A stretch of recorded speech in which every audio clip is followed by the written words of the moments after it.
Ο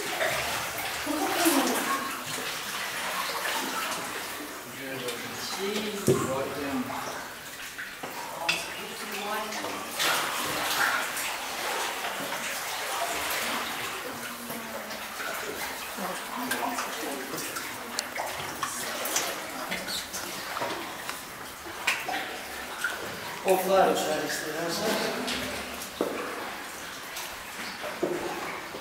Το σπήλο είναι αχανές. Το λογίζετε φτάνει μέχρι τον Ταέγετο στη Σπάρτη, γιατί ίσως και το νερό έρχεται κάτω εκεί. Μέχρι την ώρα έχουμε εξερευνηθεί άλλα 14 χιλιόμετρα. Πολύ πιο ωραία από αυτό που θα δείτε. Δεν έχει όμως αξιοποιηθεί.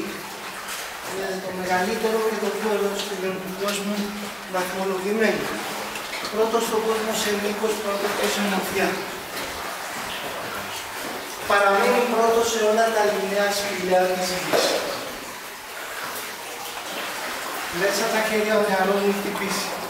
Μέσα τα χέρια. Μέσα τα χέρια σας.